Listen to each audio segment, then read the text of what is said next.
स्वागत है आपका इस वीडियो में। इस वीडियो में हम लोग डिस्कस करेंगे कि वर्ल्ड हेल्थ ऑर्गेनाइजेशन ने लोनलीनेस मतलब अकेलेपन को सीवियर ग्लोबल हेल्थ थ्रेट की तरह डिक्लेयर किया है। इस टॉपिक पे हम लोग स्टार्ट करते हैं डिस्कशन। पहली बात, आप लोग जानते हैं कि मेंटल हेल्थ है वो बहुत समय से एक चिंता का विषय रहा है। खासकर कोरोना टाइम से ही लोगों में जो मेंटल इलनेस के जो केसेस है वो काफी तेजी से बढ़ते जा रहे हैं। इस पे WHO का कहना है कि इसका जो सबसे बड़ा मेन रीजन है वो है लोनलीनेस, अकेलापन। WHO ने लोनलीनेस को सिगरेट पीने जितना खतरनाक बताया है। एक दिन में 15 सिगरेट पीने से जितना आपके शरीर को नुकसान पहुंचता है, अकेलापन उतना ही आपके शरीर को नुकसान पहुंचा देता है। अकेलेपन से आपका मेंटल हेल्थ और फिजिकल हेल्थ दोनों खराब होता है। अब आइए जानते हैं कि लोनलीनेस होता क्या है। लोनलीनेस एक स्टेट ऑफ माइंड है जो आपको अंदर से खालीपन, अकेला और अनवांटेड फील कराता है। जो लोग अकेलापन फील करते हैं उनमें दूसरों से मिलने की और कनेक्शन बनाने की इच्छा तो होती है, लेकिन उनका जो ये स्टेट ऑफ माइंड है वो दूसरों से कनेक्शन बनाना मुश्किल कर देता है। आप अकेला फील करोगे, खाली फील करोगे, आप दूसरों से कनेक्ट होना चाहोगे, बट आपका जो स्टेट ऑफ माइंड है ये करना मुश्किल बना देता है। एक तरह से आप में खुद को सबसे अलग रखने की इमोशन आने लगती है। दूसरी बात, जनरली क्या होता है कि लोनलीनेस और बीइंग अलोन मतलब अकेलापन फील करना और अकेले रहना, दोनों टर्म्स में लोग कंफ्यूज हो जाते हैं। अकेले होने का मतलब यह नहीं कि कोई अकेलापन फील कर रहा है। अकेलापन एक फीलिंग है, जबकि अकेले रहना एक सिचुएशन है जो हमेशा निगेटिव हो ये बात जरूरी नहीं है। आप बहुत लोगों से सराउंडेड होने के बावजूद अकेलापन फील कर सकते हो, और बहुत लोग ऐसे हैं जो अकेले रहते हुए भी अकेलापन फील नहीं करते। दूसरों से कनेक्ट होने की चाहत के बावजूद इनवॉलेंटरली मतलब ना चाहते हुए भी जो आप में खुद को आइसोलेट करने की जो फीलिंग आती है उसे ही लोनलीनेस कहते हैं। एक तरह से feeling of unwanted isolation. Being alone मतलब अकेले रहना वो वॉलेंटरी होता है, एक चॉइस होता है जो लोग खुद चूज करते हैं ऐसा करने का, ताकि वो खुद के साथ अकेले में क्वालिटी टाइम स्पेंड कर सके। लोग अकेले रहते हुए भी अकेलापन फील करे ऐसा एकदम जरूरी नहीं है, और लोग दूसरों से कांटेक्ट में रहे फिर भी अकेलापन फील कर सकते हैं। अब हम लोग जानते हैं कि लोनलीनेस के क्या क्या रीजंस हो सकते हैं। लोनलीनेस के बहुत सारे रीजंस हो सकते हैं। फॉर एग्जांपल, न्यू लोकेशन में मूव करना जहां आपके लिए सब कोई नया हो, तो वहां पे ये जरूरी है कि आप नए लोगों से मिले, दोस्त बनाएं और उनके साथ टाइम स्पेंड करें। अगर आप ये करने से हिचकिचाएंगे तो आपकी ये हरकत आपको अकेलेपन की तरफ ढकेलेगी। अकेलेपन के कुछ और भी रीजंस हो सकते हैं, जैसे किसी क्लोज फ्रेंड या फैमिली मेंबर की डेथ हो जाना, तो वो ट्रॉमा आपको अकेलेपन की तरफ ढकेल सकता है। अकेले रहना भी लोनलीनेस का रीजन बन सकता है, और बनता भी है बहुत बार, क्योंकि लोग क्या करते हैं कि बाहर निकलते ही नहीं अपने घर से, पूरा दिन घर में पड़े रहते हैं, नए लोगों से मिलते नहीं है, दोस्तों से मिलते नहीं है, तो इस वजह से भी वो अकेलेपन की तरफ जा सकते हैं।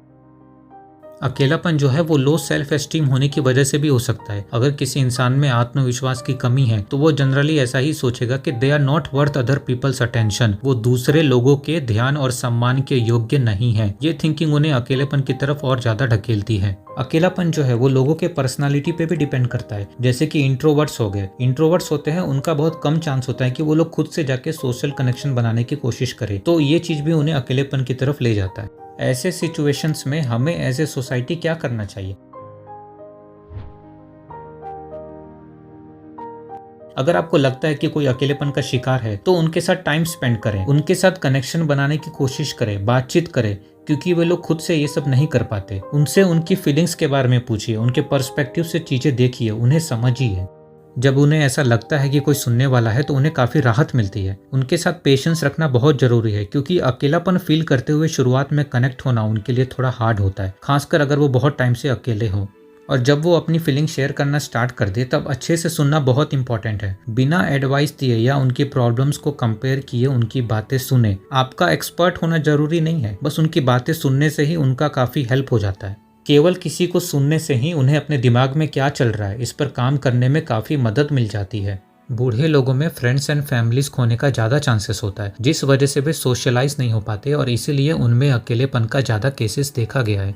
आजकल का जो डिजिटल वर्ल्ड है वो भी अकेलेपन का बहुत हद तक जिम्मेदार है, खासकर सोशल मीडिया। लोग सोशल मीडिया पर इतना टाइम गुजारते हैं कि वो रियल लाइफ में लोगों के साथ मिलकर बातें करना भूलते जा रहे हैं, जो अकेलेपन का बहुत बड़ा कारण हो सकता है। और तो और सोशल मीडिया के जरिए लोग अपनी लाइफ दूसरों के लाइफ से कंपेयर करने लगते हैं। इस तरह का जो सोशल कंपैरिजन है वो तब होता है जब आपको लगता है कि आप उस लाइफ को एक्सपीरियंस नहीं कर पा रहे हैं जो दूसरे सोशल मीडिया पे पोस्ट के थ्रू दिखावा करते हैं एक्सपीरियंस करने का। इसकी वजह से आपको खुद के लिए बुरा लगता है, और यही निगेटिव थिंकिंग आपके आत्मविश्वास को कम कर देती है। इसलिए सोशल मीडिया पे जितना हो सके उतना कम टाइम स्पेंड करें। सोशल मीडिया पे भले आपके हजारों दोस्त हो, लेकिन रियल लाइफ में भी दोस्त होना जरूरी है।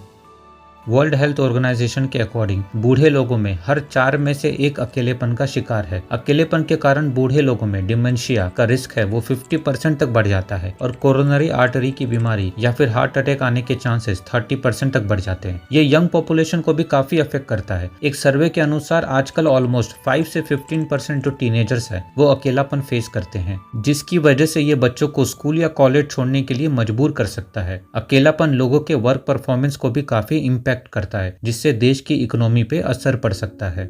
कभी कभी अकेले में रहना आपको सुकून दे सकता है, लेकिन अगर कोई लंबे समय से अकेलापन फील कर रहा है तो इससे उसके स्ट्रेस हार्मोन्स का लेवल बढ़ जाता है। स्ट्रेस हार्मोन्स का लेवल बढ़ना ये आपके बहुत सारे हेल्थ प्रॉब्लम्स में कंट्रीब्यूट कर सकता है, जैसे दिल की बीमारियां हो सकती है, obesity, hypertension, diabetes, depression and anxiety, dementia, early death, suicidal thoughts आना या फिर इम्यून सिस्टम का कमजोर होना। अब बात आती है कि अकेलेपन पे कैसे काबू पाए। अकेलेपन को हराने के लिए सबसे पहले आपको ये मानना होगा कि अकेलापन आपकी मेंटल हेल्थ का दुश्मन है। इंसान सोशल एनिमल्स है जो आइसोलेशन या अकेलेपन में नहीं रह सकते। हमें अपनी रिक्वायरमेंट्स पूरी करने के लिए एक दूसरे की जरूरत होती है।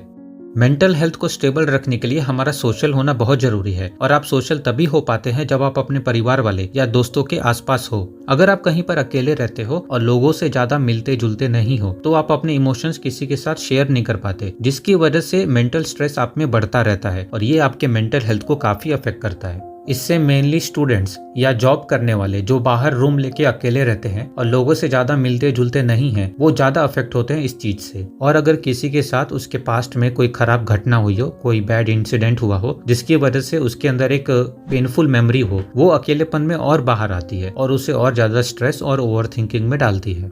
उससे होता यह है कि आप प्रेजेंट मोमेंट में रह नहीं पाते। आप या तो पास्ट में रहते हैं या उसी पेनफुल इमोशन से कनेक्टेड कोई फ्यूचर के बारे में सोचते रहते हैं। अकेलेपन में लोगों को बहुत सारी बुरी आदतें भी लग जाती है, जैसे शराब पीना, नशा करना या फिर पूरे दिन सोशल मीडिया पे लगे रहना। अकेलेपन से बाहर आने के लिए आपको अपने बुलबुले से बाहर आना पड़ेगा। अपनी फैमिली से मिलिए, दोस्तों से मिलिए, उनके साथ टाइम स्पेंड कीजिए, उनसे अपनी बातें और इमोशंस शेयर कीजिए। और अगर दोस्त नहीं है तो बाहर निकल के नए दोस्त बनाइए। अगर आप कहीं पर अकेले रहते हैं तो शेयरिंग में रूम ले सकते हैं और अगर आप किसी के साथ कंफर्टेबल नहीं हो सकते तो एटलीस्ट सुबह और शाम बाहर घूमने जाया करें। घर के बाहर निकलना बहुत इंपॉर्टेंट है। फ्रेंड्स या पेरेंट्स से कॉल या वीडियो कॉल पे भी बात कर सकते हैं। डेली एक्सरसाइज की आदत डालें, एक्सरसाइज बहुत इंपॉर्टेंट है। सोशल मीडिया यूज करना अवॉइड कीजिए या फिर लिमिट में यूज कीजिए। रोज मेडिटेशन करें, हेल्थी खाना खाएं, बाहर का खाना या फिर जंक फूड अवॉइड करें। अच्छी नींद लीजिए, कम से कम 6 घंटे की तो नींद लेनी ही चाहिए और अपने आप को हमेशा किसी काम में बिजी रखें। सेल्फ इंप्रूवमेंट बुक्स पढ़ने की आदत लगाइए। मैंने भी ऐसे बहुत सारी बुक्स पढ़ी है और मुझे जो one of the best book लगी है वो है द पावर ऑफ नाउ। अगर आप ओवर थिंकिंग करते रहते हो या फिर most of the time stress में रहते हो तो ये बुक आपके लिए बहुत हेल्पफुल होगी। ये बुक आपका लाइफ की तरफ का जो भी पर्सपेक्टिव है उसको बदल देगी।